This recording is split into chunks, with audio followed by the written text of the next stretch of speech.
প্রায় 2 সপ্তাহ ক্রমাগত অবিরল বৃষ্টিধারার পরে বেশ কিছুদিন হলো এতটাই রোদ উঠছে যে ছাদ বাগানে কোনো কাজ সেভাবে করে ওঠা যাচ্ছে না। অতিরিক্ত গরমে বেশিক্ষণ ছাদেও থাকা যাচ্ছে না। কিন্তু বেশ কিছু কাজ এমন আছে যেগুলো কিন্তু এই সময় করতে হবে, আর বেশ কিছু পরিবর্তন বাগানের ঘটেছে, সেই সবটা নিয়েই আজকে ভিডিওতে আপনাদের সঙ্গে আলোচনা করছি। Hello friends, welcome to Madhu's dream garden. বেশ কদিন ধরে ক্রমাগত বর্ষার পর গত 3-4 দিন ধরে প্রচণ্ড পরিমাণে রোদ উঠছে। তো এই সময় একটা বিশেষ জিনিস লক্ষ্য করার, দেখবেন বেশ কিছু গাছের পাতা এইরকম হলুদ হয়ে যাচ্ছে। এটা কিন্তু স্ট্রেস থেকে হচ্ছে, কারণ অতিরিক্ত জল অলরেডি পটে বসা ছিল, আর তারপরে এইরকম পরিমাণে রোদ উঠছে। আমরা বুঝতে পারছি না কি করব, গাছের টবের মাটির জল শুকোবো না গাছে জল দেব। সেই সব কারণে কিন্তু এরকম গাছের পাতা হলুদ হয়ে যাচ্ছে। বিশেষ করে যে ধরনের বড় বড় গাছ যাদের জল বেশি লাগে, যে দেখতে পাচ্ছেন আমার এই অ্যালামান্ডা গাছগুলো, প্রত্যেকটা পাতা এরকম হলুদ হয়ে গেছে। উপর দিকে ডগার পাতাগুলো কিন্তু গ্রিন আছে, কিন্তু যে নিচের পুরনো পাতা সেগুলো কিন্তু এই পরিমাণে হলুদ হয়ে যাচ্ছে। সেম অবস্থা হয়েছিল আমার কাঠচাপা গাছটার। এখানে লক্ষ্য করে দেখুন প্রচুর পরিমাণে কাঠচাপা গাছের পাতা আমার পড়ে গেছে। দত্তপিয়ারও তাই। এইরকম বড় বড় বেশ কিছু গাছ যারা মাটি টবে অতিরিক্ত জল হোল্ড করে রেখেছিল, এবং এই যে 3-4 দিনের রোদে এদের জল শুকিয়ে গেছে। আমরা বুঝতে পারিনি যে কখন জল দেব। অতিরিক্ত রোদেও যেরকম জল দেওয়া যায় না, আবার পটে জল থাকলেও তো জল দেওয়া যায় না। তো আজকে আমি বিকেলে এসে দেখছি এই অবস্থা হয়ে রয়েছে। প্রত্যেকটা পটের মাটি শুকিয়ে গেছিলো। দুপুর রোদে জল দেওয়া সম্ভব না এত রোদের মধ্যে, যার জন্য আমি কি করেছি, একটু পরের দিকেই জলটা দিয়েছি, কিন্তু ততক্ষণে ওদের পাতা অলরেডি সব হলুদ হয়ে ঝরে গেছে। এরকম পাতা হলুদ হওয়া দেখে অনেকে এটা ওটা পেস্টিসাইড ফাঙ্গিসাইড স্প্রে করে।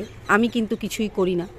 গাছের নিচের যে পুরনো পাতা সেগুলো এমনিতেই পুরনো পাতা, সেগুলো যদি 2-4টে হলুদ হয়ে ঝরে যায় তাতে অসুবিধে কিছু নেই। লক্ষ্য রাখতে হবে আমার গাছের ওপরের পাতাগুলো সবুজ আছে কিনা। দেখতে পাচ্ছেন এইখানে কিন্তু কোনো রকম ওদের প্রবলেম নেই, কাজেই আমার এক্সট্রা জল দেওয়ারও দরকার নেই। যেটুকুনি জল আমার লাগবে দেব। আর এই পাতা হলুদ হওয়ার কারণে বিভিন্ন রকম ওষুধপত্র স্প্রে করা, ফাঙ্গিসাইড এইসব দেওয়ারও প্রয়োজন নেই, কারণ এই ধরনের যে গাছগুলো এতে কিন্তু খুব একটা ফাঙ্গাসের উৎপাত হয় না। উল্টে ফাঙ্গিসাইড দিলে আমি দেখেছি, অতিরিক্ত রোদে যদি আপনারা আগের দিন ফাঙ্গিসাইড দেন, সেই পাতাতে যদি লেগে থাকে ফাঙ্গিসাইডের যে লেয়ারটা, সেটাতে কিন্তু আরও পাতাটাকে হলুদ করে দেয়। অপরাজিতা গাছেরও তাই। অতিরিক্ত রোদ পেয়ে দেখুন পাতাগুলো কিন্তু বেশ কিছুটা হলুদ হলুদ হয়ে গেছে। চিন্তার কোনো কারণ নেই, এই পাতা এতটাই নরম হয়, নরম কাণ্ডের যেহেতু, তো এইরকম ওয়েদার ফ্ল্যাকচুয়েশনে এগুলো হয়েই থাকে। অটোমেটিক্যালি এটা পড়ে গিয়ে আবার নতুন ডালে নতুন পাতার দেখা দেবে। সেই জন্য এই ধরনের গাছে আমি কখনোই ফাঙ্গিসাইড অ্যাপ্লাই করি না, কারণ এদের প্রয়োজনই হয় না ফাঙ্গিসাইডের। আর বাকি যে অ্যালামান্ডা, জবা বা নাকচম্পা এরকম ধরনের যে গাছগুলো আছে, ওরা কিন্তু এই 2-4টে পাতা হলুদ হয়ে গেলেও আবার আস্তে আস্তে নিজেদেরকে ঠিকঠাক করে নেবে। তো এদের জন্য এক্সট্রা ফাঙ্গিসাইড দিয়ে এই পাতলা পাতলা যে পাতাগুলো আছে এগুলো পোড়ানোর আমাদের কোনো রকমের কোনো দরকার নেই। এখন রোদ উঠেছে, আপনারা চেষ্টা করবেন গাছগুলোর মাটি যতটা সম্ভব পটের মাটি ভালো করে শুকিয়ে নিতে। 2-4টে পাতা হলুদ হয়ে ঝরে গেলে সেই জন্য চিন্তার কোনো কারণ নেই। বরঞ্চ এখন যেই কাজটা আপনারা করতে পারেন, এই হলুদ হয়ে যাওয়া শুকনো পাতা গাছে থাকতে দেবেন না। গাছ ঝাড়া দিলে বেশ কিছু পাতা পড়ে যাবে, আর যেগুলো লেগে থাকবে একটু সন্তর্পণে সেগুলো হাত দিয়ে আপনারা তুলে ফেলে দিন। সেই সমস্ত পাতাগুলো আপনারা একসাথে জড়ো করে কোনো একটা বস্তার মধ্যে রেখে দিন। 6 থেকে 8 মাসের মধ্যে এগুলো খুব সুন্দর একটা পাতা সারে পরিণত হবে, যেটা কিন্তু আপনাদের খুব ভালো কাজ হবে। অন্যান্য গাছে যখন মাটি তৈরি করবেন এটা আপনারা মিশিয়ে দিতে পারবেন তার মধ্যে, কিন্তু খুব ভালো করে ডিকম্পোজ হওয়া চাই। এটাকে ছাদের যে কোনো একটা জায়গায় ফেলে রাখবেন, আস্তে আস্তে এটা কিন্তু পাতা সারে পরিণত হবে। আমরা ফাঙ্গিসাইড অবশ্যই দেব। সেগুলো দেব হচ্ছে আমরা কাঠচাপা গাছে, অ্যাডেনিয়ামের গাছে, যেগুলোতে বর্ষার জলের কারণে প্রবলেম হতে পারে। এরকম ধরনের বেশ কিছু গাছ আছে, যেমন এই জারবেরা বা কালাঞ্চো, এই সব ধরনের গাছে আমরা অবশ্যই ফাঙ্গিসাইড স্প্রে করব।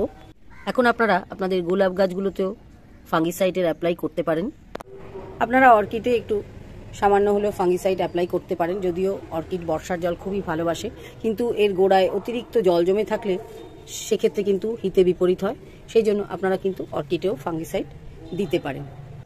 আপনারা এই সময় বিভিন্ন রকম পাতাবাহার গাছে ফাঙ্গিসাইডের অ্যাপ্লাই করতে পারেন, কারণ এরাও যেহেতু আমরা এখন বৃষ্টির জলে একটু একটু বার করে দিচ্ছি আমাদের পাতাবাহার গাছগুলো, অতিরিক্ত জল বসে যাতে ফাঙ্গাস অ্যাটাক না করে, সেই জন্য এই ধরনের গাছে আপনারা অবশ্যই ফাঙ্গিসাইড অ্যাপ্লাই করবেন। আপনারা এই সময় আরও একটা কাজ করতে পারেন, সেটা হচ্ছে অনেক দিন ধরে গাছগুলোতে খাবার পড়ে না। বৃষ্টির জল যদিও একটা খুব সুন্দর ফার্টিলাইজারের কাজ করে, তবুও অনেক সময় কি হয়, অনেক দিন ধরে ফার্টিলাইজার না দিলে গাছগুলোর ফুল প্রডিউস ক্ষমতা কমে যায়।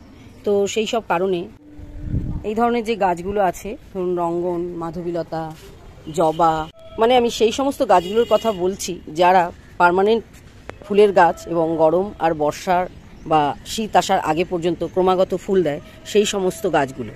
এই সমস্ত গাছে কিন্তু আপনারা লিকুইড ফার্টিলাইজার অ্যাপ্লাই করতে পারেন। সেটা আপনারা গোবর সারকে গুলেও দিতে পারেন, ভার্মি কম্পোস্টকে গুলেও দিতে পারেন। এই সময় যেহেতু আমরা জল দিচ্ছি, তো আমরা চেষ্টা করব যে জলের মধ্যেই আমরা সমস্ত ফার্টিলাইজারগুলো গুলে নিয়ে এই গাছগুলোতে অ্যাপ্লাই করতে। তবে ভুলেও কিন্তু এখন কোনো গাছে সর্ষের খোলের পচা জল দেবেন না, কারণ এই সময় কিন্তু বৃষ্টি মাঝে মাঝেই হবে আর অতিরিক্ত রোদ, এই দুটোই কিন্তু এই খোলটাতে দিলে গাছের পচন অনিবার্য। এটা বাদ দিয়ে অন্য কোনো লিকুইড সার থাকলে অবশ্যই দিতে পারেন। আরও একটা গাছ কিন্তু আপনারা এই সময় খেয়াল রাখবেন, সেইটা হচ্ছে শিউলি গাছ। কারণ শিউলি গাছের কুড়ি আসার সময় হয়ে গেছে। কখনোই যেন শিউলি গাছে জলের অভাব না হয়, তাহলে কিন্তু গাছ ঝিমিয়ে যাবে, সেক্ষেত্রে কুড়ির সংখ্যাও কমে যাবে, কুড়ি আসতে দেরি হবে। সেই জন্য শিউলি গাছকে পারলে আপনারা এখন দুবেলা খুব ভালো করে জল দিন, অ্যাটলিস্ট যতক্ষণ না পর্যন্ত আবার নিয়মিত বৃষ্টি আরম্ভ হচ্ছে। ওই একই কথা প্রযোজ্য স্থলপদ্ম গাছের ক্ষেত্রে। স্থলপদ্ম গাছেও কিন্তু এখন কুড়ির আগমনের সময়। এই সময় কিন্তু আপনারা স্থলপদ্ম গাছকেও খুব সন্তর্পণে রাখতে হবে, এই টবের মাটিতে যেন জলের অভাব না হয়, তো সেটা খেয়াল অবশ্যই রাখতে হবে। তাহলেই দেখবেন আপনাদের স্থলপদ্ম গাছগুলোতে কুড়ি চলে এসছে এবং ডালের মাথায় মাথায় অজস্র ফুল ফুটে থাকবে।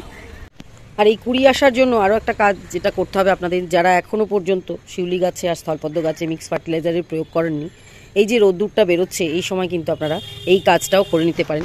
ওটা যদি দেন অবশ্যই ফুল আপনারা পাবেন, আর না দিলে কিন্তু ফুলটা অনেকটা পিছিয়ে যাবে। আদৌ ঠিকঠাক ফুল হবে কি না সেটারও কোনো গ্যারেন্টি নেই। যে কোনো গাছে তার ফুল ফল যাই আনতে চান না কেন আপনারা ফার্টিলাইজার কিন্তু দিতেই হবে, কিন্তু সেটা পরিমাণ অনুযায়ী দিতে হবে এবং সময় বুঝে দিতে হবে। আরও একটা ইম্পর্টেন্ট কাজ, যারা নতুন গাছ কিনেছিলেন বসাবেন বলে কিন্তু অতিরিক্ত বর্ষাতে সেটা বসিয়ে উঠতে পারেননি, তারা কিন্তু এই সময় সেই সমস্ত গাছগুলোকে রিপোর্টিং করে দিতে পারেন। কিন্তু একটা জিনিস লক্ষ্য রাখতে হবে, গাছগুলো ধরে না যাওয়া পর্যন্ত অবশ্যই আপনাদের সেগুলো সেমি শেডে রাখতে হবে।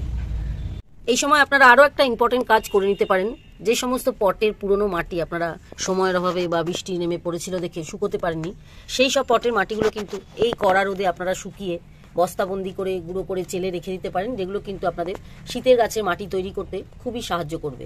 এটা কিন্তু একটা খুবই গুরুত্বপূর্ণ কাজ, যেটা রোদ ছাড়া কখনোই সম্ভব না। আরও একটা গুরুত্বপূর্ণ কাজ যেটা আমি আগের ভিডিওতে শেয়ার করেছি, আপনারা কিন্তু আপনাদের শীতের গাছের মাটি এখনই তৈরি করে রাখুন। এই সময় বৃষ্টিটা হচ্ছে না, খুব সুন্দরভাবে কিন্তু মাটিটা আপনাদের রেডি হয়ে যাবে। আরও একটা কাজ, তৈরি করে রাখুন শীতের গাছের মিক্স ফার্টিলাইজার, যেটা আমি অলরেডি তৈরি করে রেখেছি এবং আমার পুরনো ভিডিও আপনারা প্লেলিস্টে গিয়ে দেখতেই পারেন যে আমি মিক্স সার কীভাবে তৈরি করি। এই সার কিন্তু 1.5-2 মাস আগে থেকে, অন্তত মাস দেড়েক আগে থেকেও যদি তৈরি করে রাখেন, তাহলে কিন্তু আপনাদের শীতের ফুল দেখার মতন হবে। সেটা আপনারা আপনাদের শীতের বাগান বা আমার শীতের বাগান লক্ষ্য করলে বুঝতেই পারবেন, কারণ এই মিক্স ফার্টিলাইজারের দৌলতেই কিন্তু মধুস ড্রিম গার্ডেনে এত এত শীতের ফুল ফোটে। এক্ষেত্রে অনেকে হয়তো বলতে পারেন আমাকে যে দিদি, বাগানের যে মিক্স ফার্টিলাইজার বিক্রি হয় বিভিন্ন নার্সারিতে, সেগুলো দিলেও তো হয়। অবশ্যই সেগুলো দিলে হয়, কিন্তু সেক্ষেত্রে আপনারা কখনোই বুঝতে পারবেন না যে তারা ওই সারে কি কি দিয়েছে বা কি পরিমাণে দিয়েছে, আদৌ ঠিকঠাক সব জিনিস দিয়েছে কিনা। কিন্তু আপনি যদি নিজে থেকে বানিয়ে নেন, সেটাতে 100% শিওর থাকবেন যে আপনি সেই সারে কি কি দিয়েছেন। তো বন্ধুরা, এই ছিল আমার আজকের সম্পূর্ণ ভিডিওর বিষয়বস্তু, যে আপনারা এই রোদে হঠাৎ করে অনেক বৃষ্টি হয়ে যাওয়ার পর যে রোদটা উঠছে, সেই সময় কি কি করে নিতে পারেন। সম্পূর্ণ তথ্য আমি আমার এই ভিডিওতে আমার অভিজ্ঞতা থেকে আপনাদের সঙ্গে শেয়ার করলাম। ভিডিওটা ভালো লেগে থাকলে অবশ্যই একটা লাইক দেবেন, আর নতুন বন্ধুরা সাবস্ক্রাইব করে বেল আইকনটা প্রেস করে দিয়ে মধুস ড্রিম গার্ডেনের সঙ্গে থাকবেন। আজকের এই বিশেষ ভিডিওটা আমি এখানেই শেষ করলাম। দেখা হবে অন্য কোনো দিন অন্য কোনো নতুন এপিসোডের সঙ্গে।